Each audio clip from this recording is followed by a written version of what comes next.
Good morning students. अब हम कक्षा 10 का क्वेश्चन नंबर 3 पढ़ते हैं। क्वेश्चन नंबर 3 पढ़ते हैं। इससे पहले वाले वीडियो में आपने देखा होगा कि अपनी एक्सरसाइज 17.3 चल रही है और इसमें हम मीन निकालना सीखते हैं, समांतर माध्य निकालना सीखते हैं। अब हम क्वेश्चन नंबर 3 में भी समांतर माध्य ही निकालना सीखेंगे। और किस रूप से दे रखा है, प्राप्तांक दे रखे हैं और छात्रों की संख्या दे रखी है। ये प्राप्तांक किस रूप से है, 100 से 120, 120 से 140, 140 से 160, यानी कि वर्ग अंतराल के रूप में है। तो अब तक हमने मीन निकालना सीखा, वर्ग अंतराल की सहायता से x का मान निकालेंगे। तो इस टेबल बनाएंगे।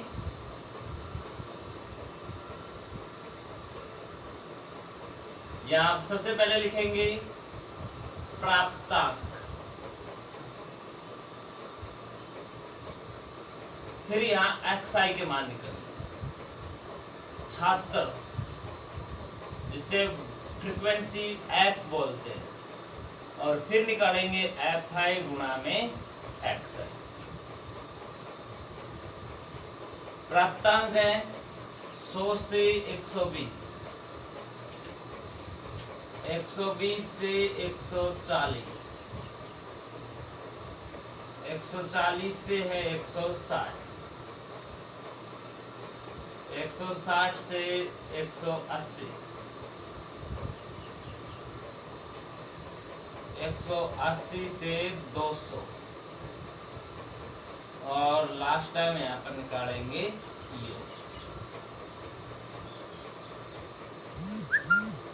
देखो ये आपको वर्ग अंतराल दे रखा था, प्राप्तांक के रूप में वर्ग अंतराल था। इस वर्ग अंतराल की सहायता से, जिसे वर्ग अंतराल बोलते हैं, या कैपिटल एक्स से हम स्मॉल एक्स यानी कि मध्यमान निकालेंगे। एक्स को बोलते हैं मध्यमान, xi का मान निकालेंगे। कैसे निकालेंगे? 100 और 120 के बिल्कुल मिडल में क्या आता है, 110 आता है। अगर नहीं निकालना तो दोनों को जोड़ो, 2 का भाग दे दो, तो दोनों 100 और 120 के बीच में क्या आता है, 110। 120 और 140 के बीच में 130, 40 और 60 के बीच में आता है 50, 60 और 80 के बीच में आता है 70, 80 और 200 के बीच में आता है 190। अब छात्रों की संख्या स्मॉल f आपको दे रखा है 10, 20, 20, 15, 5। अब हम करेंगे fi गुणा xi। ये रहा fi, ये रहा xi। 110 को जब आप 10 से गुणा करोगे तो 1100, 130 को 2 से गुणा करेंगे तो 13 दूनी 2600, 150 को 20 से गुणा करोगे तो 15 दूनी 30, 3000, 170 को 15 से गुणा करते हैं 0, 15 5 में 15 6 की 90, 15 7 105, असल 10, 15 एकम 15 और 10 25, और 90 से 190 को 5 से गुणा करेंगे तो 0, 5 9 45, असल 4, 5 एकम 5 और 4 9। अब इनका योग भी कर लेते हैं। f का योग x का योग करने की जरूरत नहीं है, डायरेक्ट आप f का योग कीजिए।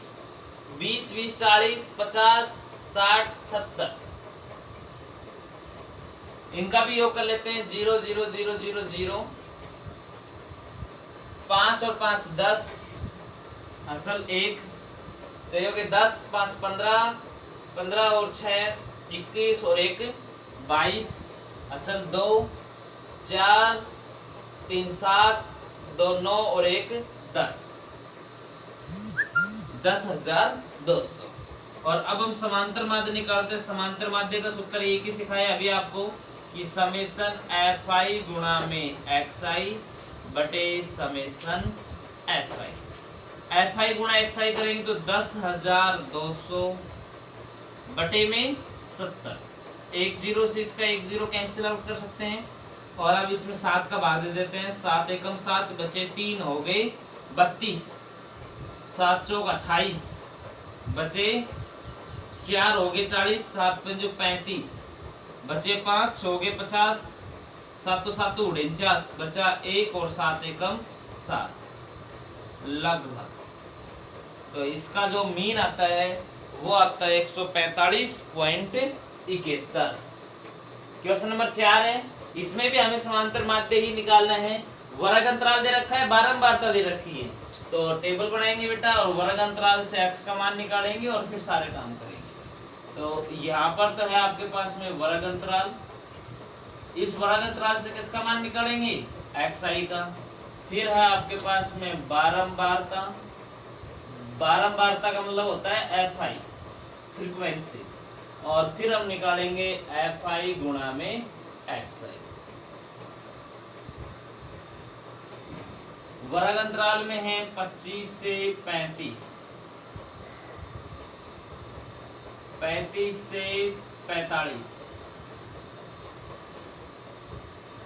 45 से 55,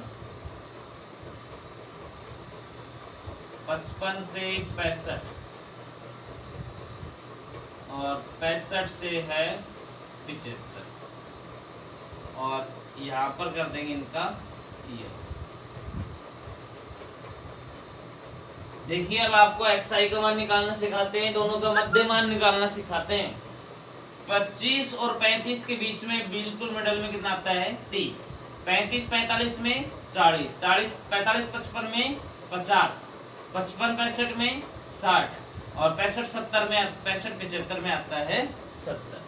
बारंबारता आपको दे रखी है 6 10 8 12 4, गुणा करते हैं fi xi, तो 6 × 18 180, 4 से करेंगे तो 400, 8 को 50 से करेंगे 8 × 40 400, 12 को 6 से करेंगे 12 × 72 720, और 700 का 28 280, और यहाँ fi का योग करेंगे 12 और 8 20 30 40, और इनका योग करेंगे 0 0 0 0 0, 8 2 10 8 18 असल 1, 7 और 3 10, 4 14, 18 और 1 19, 1980। अब समांतर माध्य निकालेंगे। समांतर माध्य का सूत्र होता है समेशन fi गुणा में xi बटे समेशन fi। fi xi का मान आया 1980 भाग में 40, 1 0 से 1 0 काट देते हैं, 4 का भाग देंगे 416, बचे 3 हो गए 38, 4 9 36, बचे 2 हो गए 20, 4 5 20। आंसर 49.9, 49.5।